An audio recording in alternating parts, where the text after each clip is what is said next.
పాలమూరు ముద్దు బిడ్డలకు కాంగ్రెస్ పార్టీ కార్యకర్తలకు నాయకులకు పెద్ద ఎత్తున విచ్చేసిన మీ అందరికీ రెండు చేతులెత్తి నమస్కరిస్తూ ఈరోజు హైదరాబాద్ ముఖ్యమంత్రి పురుగుల రామకృష్ణారావు గారి తర్వాత మళ్ళా మీ పాలమూరు ముద్దుబిడ్డ నేడు తెలంగాణ ముఖ్యమంత్రి తెలంగాణ ముద్దుబిడ్డ రేవంత్ రెడ్డి గారు ముఖ్యమంత్రిగా మొదటిసారి విచ్చేసి పాల్గొంటున్నా ఈ సభలో పాల్గొంటున్న నా తోటి మంత్రివర్యులు పెద్దలు దామోదర్ రాజనరసింహ గారు పెద్దలు జూపల్లి కృష్ణారావు గారు జిల్లా కాంగ్రెస్ అధ్యక్షులు ఎమ్మెల్యే జిఎంఆర్ గారు ఎన్ఎం శ్రీనివాస్ రెడ్డి గారు అన్నిల్ రెడ్డి గారు పన్నికారెడ్డి గారు అలాగే మేఘారెడ్డి గారు వంశీకృష్ణ గారు ఇంకా దాదాపు మన శంకర్ గారు మా శ్రీహరి మున్సిపల్ గారు డాక్టర్ నాగేష్ రెడ్డి గారు 12 మంది ఎమ్మెల్యేలు అలాగే ఓడిపోయిన గద్వాల ఎమ్మెల్యే సరిత గారు అలాగే మా మిత్రులు సంపత్ గారు ఇంకా ఇతర నాయకులందరికీ అందరికంటే ముఖ్యంగా మన ముందున్న రాబోయే 45 రోజుల్లో ఎన్నికల్లో పోటీ చేస్తున్న పార్లమెంట్ అభ్యర్థిగా పోటీ చేస్తున్న మా సోదరుడు తమ్ముడు వంశీ చంద్రెడ్డి గారు మీ అందరు కూడా నమస్కారం తెలియజేసుకుంటూ మా అన్న జూపల్లి కృష్ణారావు గారు సుదీర్ఘంగా ఉపన్యాసం మొత్తం కూడా కేసీఆర్ చరిత్ర చెప్పిండు నేను రెండే మాటలు చూపించి మన ప్రియతమ నాయకుడు ప్రియతమ ముఖ్యమంత్రి గారు మొదటిసారి వచ్చిన సందర్భంగా పాలమూరులో ఇలా పాలమూరు అంటే మానవత్వానికి మారుపేరు కవులకు కళాకారులకు పుట్టిన మారుపేరు ఇది ఈరోజు ఏ దేశంలో చూసినా బొంబాయి పోయినా హైదరాబాద్ పోయినా కూలీలుగా ఉంటూ కష్టపడే మనస్తత్వం ఉన్న పాలమూరు ఇది ఆ పాలమూరుకి వచ్చిన ముఖ్యమంత్రి గారు మాట్లాడతారు ముఖ్యంగా సోదరులారా కాంగ్రెస్ పార్టీ కార్యకర్తలారా మీ అందరికీ కూడా కృతజ్ఞత తెలియజేసుకుంటూ 10 సంవత్సరాల రాక్షస పాలన నుంచి విముక్తి కలిగించి ఈరోజు ప్రజాపాలన అందించిన మీకు మీ రుణం తప్పకుండా ముఖ్యమంత్రి గారు మంత్రులం మేము ఎమ్మెల్యేలం రాత్రింబౌలు కష్టపడి పని చేస్తామని మీ అందరికీ కూడా హామీ ఇస్తూ మీరు ఒకటేసారి ఆలోచించండి ముఖ్యమంత్రి గారు కూడా మాజీ ముఖ్యమంత్రి గారు కూడా ఒకసారి మీడియా ద్వారా వినాలి ఈ 3 నెలల్లో మా ముఖ్యమంత్రి మా మంత్రులు మా ఎమ్మెల్యేలు ఎన్నిసార్లు గ్రామాలు తిరిగిండ్రు ఎన్నిసార్లు సెక్రటేరియట్కి వచ్చినాం ఎన్ని వేల మంది కలుసుకున్నాం 10 ఏళ్లలో మీ 3 నెలల్లో వచ్చిన అంతసార్లు కూడా సెక్రటేరియట్ రాలే బయటికి రాడు మనుషులను గెలవడు ఇవాళ పేద ప్రజలను గెలవడు ఆఖరికి వాళ్ళ సొంత పార్టీ మంత్రులు వస్తే కూడా బయటికి వెళ్ళి వచ్చే పరిస్థితి ఆ రోజు రాక్షస పాలన ఈరోజు ప్రజాస్వామ్య పాలన సోనియమ్మ పాలన ఇచ్చిన ఇందిరమ్మ రాజ్యం తీసుకొస్తూ ఒకదాని వెనుక మన ముఖ్యమంత్రి గారు చెప్పిన 6 గ్యారంటీలు ఆ రోజు సోనియా గాంధీ ఇచ్చిన 6 గ్యారంటీలు అన్నీ అమలు చేసాం ఈ నెల భద్రాచల రాముల వారి సన్నిధిలో ఇందిరమ్మది ముఖ్యమంత్రి గారు కూడా చెప్తారు ఇందిరమ్మ హౌస్ కార్యక్రమం చేసుకుంటున్నాం కానీ 3 నెలలు కాదు 3 రోజులు తిరగకముందే అధికారం పైన మతి భ్రమించి తండ్రి కొడుకు బిడ్డ అల్లుడు ఏం మాట్లాడుతున్నావు ఎవరికి అర్థమవుతలేదు నిన్న కేసీఆర్ గారు అంటున్నాడు ఆఖరికి ఆయన బతికెట్లయిందంటే ఏమీ లేని ప్రవీణ్ కుమార్ కాళ్ళు పట్టుకునే పరిస్థితికి వచ్చింది ఆయన కరెక్టేనా కాదా ప్రవీణ్ కుమార్తో పొత్తంట ఏది ప్రవీణ్ కుమార్తో మనకు సంబంధం రాజకీయాలకు ఆయన మాట్లాడుకుంటూ 4 నెలల్లోనే కాంగ్రెస్ ప్రభుత్వం ప్రతిష్ట దెబ్బతిన్నది అంటే మనం వచ్చి 3 నెలలు కూడా కాలేదు రేపటికి 3 నెలలు 3 నెలల్లో ఎంతెందుకు మన ఆదివారం ఉన్నది మోటార్ సైకిల్ వేసుకొని దాదాపు 40 బస్తీలు తిరిగిన నల్గొండలో ఏ బస్తీ ఏ మైనార్టీ అక్క చెల్లెలు పోయినా ఏ దళిత వాడకు పోయినా ఎట్లున్నారు అక్క ఏమున్నది కరెంటు బిల్లు ఎంత వచ్చిందంటే 0 బిల్లు వచ్చింది బిల్లు చూపించుకుంటా నవ్వుకుంటా చేతులు పట్టుకొని అంత సంతోషంగా కనబడ్డారు ఆయన పాలన ఎట్లుండే 1వ తారీఖు పేదవాడు బిల్లు కట్టకపోతే ఆ డిస్కనెక్ట్ బిల్లు కట్టుకునేవాడు పేదవాడైతే కరెంటు బిల్లు ఎడ కట్టవలసి వస్తుందని చెప్పి చీకట్లో పడుకునేవాడు ఈ ధనిక రాష్ట్రంలో అలాంటిది ఈరోజు ఒక్కొక్కటి 7 లక్షల కోట్ల అప్పు చేసినాం దానికి వడ్డీలు కట్టాలి 38,000 కోట్ల బకాయిలు చేసినాం అవి తీర్పాలి నీ సమయంలో 30 నెలల్లో కరెంట్ ఎప్పుడైనా జీతాలు వస్తాయని బడి పంతులు, ఉద్యోగులు, రిటైర్డ్ వాళ్ళు చదువులు చెప్పేది కాదు, వాళ్ళు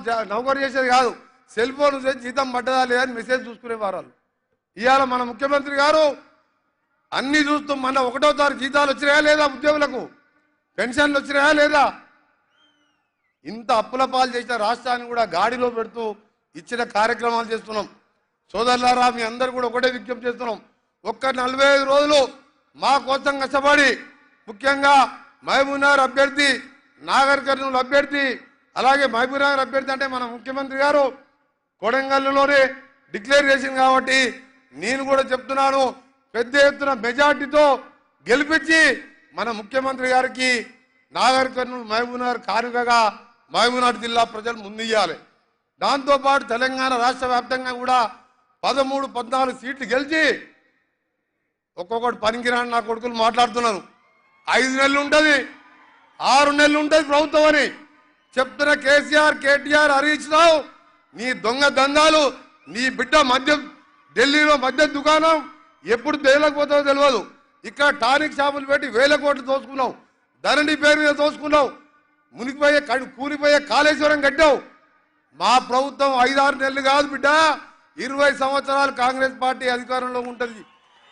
తెలంగాణ ఇచ్చిన పార్టీ సోనియా గాంధీ వేరే దేశంలో పుట్టినా ఈ దేశానికి వచ్చి కోడలిగా 2 సార్లు ప్రధానమంత్రి అవకాశం వచ్చినా భర్త మాంసం ముద్దలో మారిపోతే దేశం కోసం ప్రధానమంత్రి పదవద్దని చెప్పి ఆర్థికవేత్తను ప్రధానమంత్రి పెట్టి బంగారం తాకట్టే పెట్టుకెళ్ళి ఇవాళ దేశాన్ని ఈ స్థితిలో ఉందంటే సోనియా గాంధీ ఆలోచన విధానం.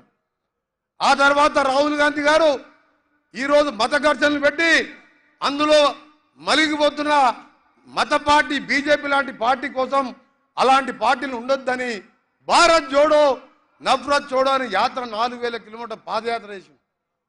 ఈరోజు న్యాయ యాత్ర పేరు మీద 5000 కిలోమీటర్లు. ఆయనకు ప్రధానమంత్రి అవకాశం వచ్చింది.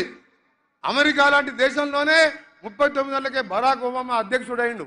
అని రాహుల్ గాంధీ నాకు పదవులు వద్దు, నాకు ప్రజలు బాగుండాలి, భారతదేశం బాగుండాలి, కుల మతాలకు ఐక్యంగా కలిసిమెలిసి ఉండాలని చెప్పాను.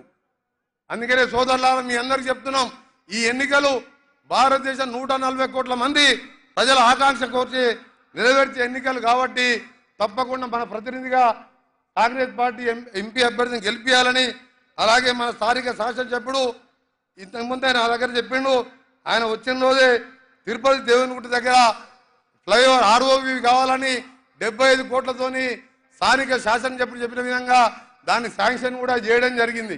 దాంతోపాటు ఇక్కడ ఉద్దండపూర్ రిజర్వాయర్కి సంబంధించిన నష్టపరిహారం ఇప్పించాలని చెప్పి అక్కడ అన్నిరెడ్డి శాసనసభ్యులు ఇప్పుడే వెళ్ళిండ్రు, వారు కూడా కోరిన దాన్ని కూడా ముఖ్యమంత్రి గారితో సాగునీటి శాఖతో మాట్లాడి అది కూడా సమస్యలు పరిష్కారం చేస్తాం. ఈ ఎన్నికల్లో మేము కూడా 3 నెలలకెళ్ళి మా ముఖ్యమంత్రి గారు ఉదయం నుంచి రాత్రి వరకు ఏ విధంగా పనిచేస్తుందో మేము మంత్రులుగా అదే విధంగా పనిచేస్తున్నాం. 7 గంటలకు చేస్తే రాత్రి వరకు వేలాది మంది వస్తున్నారు. మేము అడిగిన మీ సమస్యలన్నీ ఎక్కడ పోయినాయి, 10 ఏళ్ళకెళ్ళి ఏమున్నది, నేను ఎందుకు ఇన్ని తీసుకొస్తున్నా అంటే అప్పుడు ఎవరిని కలవాలి సార్, ఇవాళ కాంగ్రెస్ ప్రభుత్వం వచ్చింది, మాకు ధైర్యం వచ్చిందని చెప్తున్నాం. అందుకనే చెప్తున్నా, ఈ 45 రోజులు మీది, ఆ తర్వాత 5 ఏళ్ళు మా కష్టం, మేము మీ ఎమ్మడి ఉంటామని తెలియజేసుకుంటూ మరొకసారి ఎన్నికల ప్రచారంలో ముఖ్యమంత్రి గారు రాష్ట్రం అంతా తిరిగినాం. నేను నల్గొండ భువనగిరితో పాటు భువనగిరిలో కూడా ప్రతి కాన్స్టిట్యూన్సీ, ఎందుకంటే ఎమ్మెల్యేలు 12 మంది టైగర్ లాంటి ఎమ్మెల్యేలు ఉన్నారు మీకు, మీ ముఖ్యమంత్రి గారు ఉన్నారు ఈ జిల్లాకి వెళ్ళి, మేము కూడా వస్తాం, అవసరం ఉన్నప్పుడల్లా ప్రచారంలో పాల్గొంటాం. ఏది ఏమైనా సరే 13-14 సీట్లు గెలవాలి. ఇవాళ బీఆర్ఎస్ పార్టీ ఇంకో బీఎస్పీ పార్టీ ఇంకో బీని కలుపుకుంది, ఆఖరికి ఇంకో బీ ఉన్నది బీజేపీ.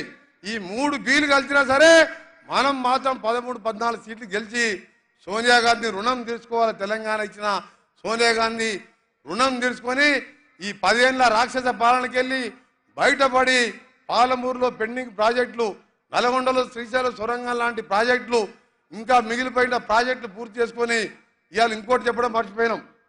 ముఖ్యమంత్రి గారు ఆయన ప్లాన్ చేసుకుంటూ మా అందరినీ కూడా పిలుచుకుంటూ 3 నెలల్లోనే 30,000 ఉద్యోగాలు నిన్నటికి దాటిపోయినాయి.